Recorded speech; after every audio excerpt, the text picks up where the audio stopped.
There are various islands and islets composing Burias, but the most popular are the Animasola Island,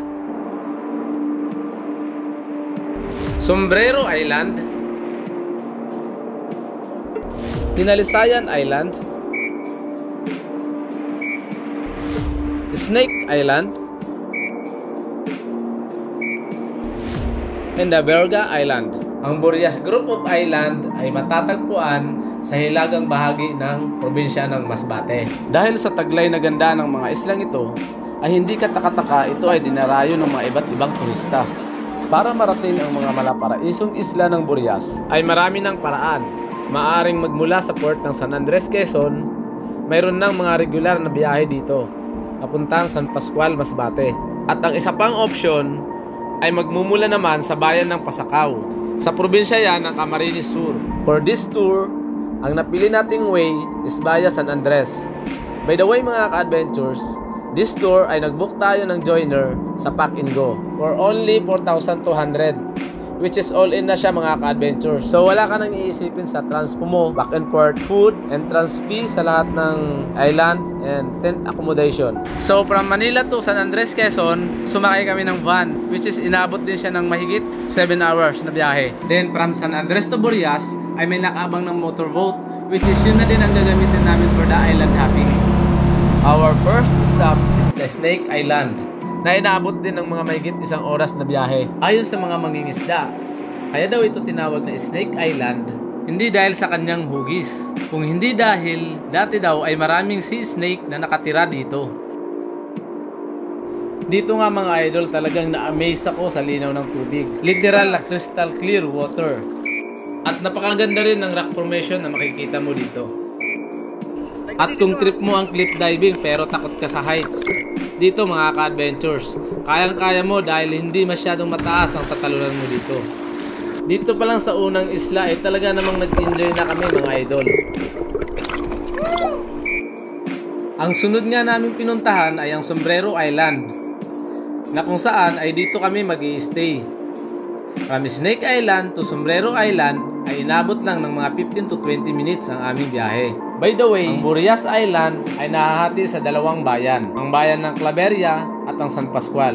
At lahat ng pupuntahan nating isla ay sakop ng bayan ng San Pascual.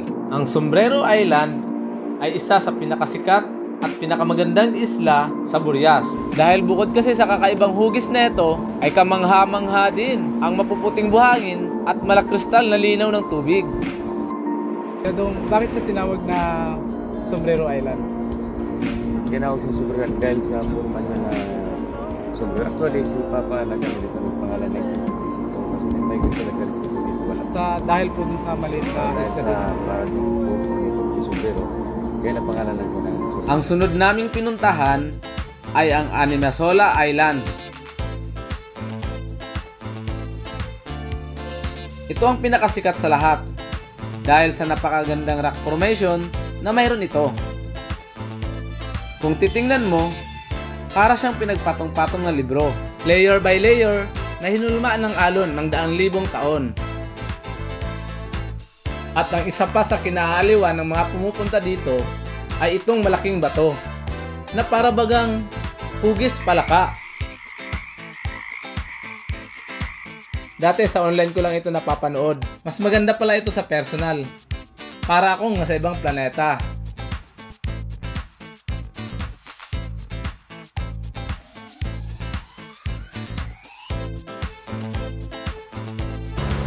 Pagkatapos namin sa Animasola, ay sunod naming pinuntahan ang may mahaba at puting-puti ang sandbar. Manghang-mangha talaga ako sa ganda ng islang ito. Ang ganda ng islang ito ay talaga namang nakakatulala.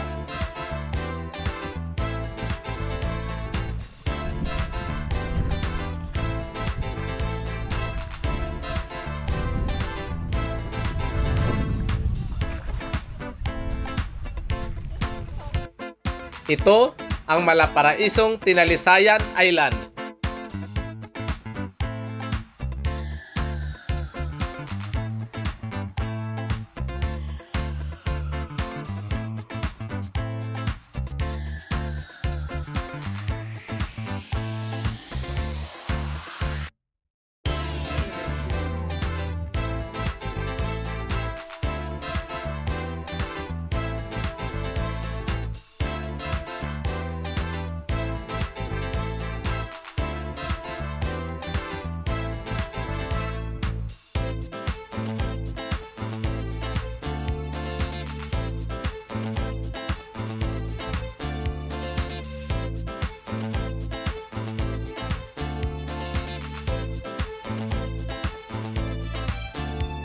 Yan sana ang huli naming pupuntahan for the day 1, ang Templo Island. Pero dahil masyado kaming nag-enjoy sa mga unang isla na aming pinuntahan at inabot na kami ng gabi, nag-decide ang aming grupo na bumalik na sa Sombrero Island, which is doon kami mag-i-stay overnight.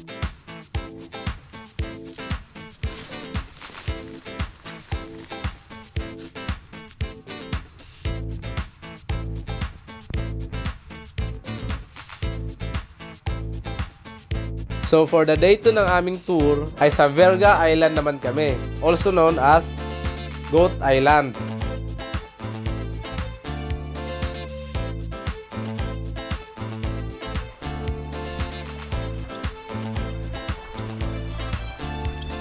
Linaw. Ang ganda ng dito.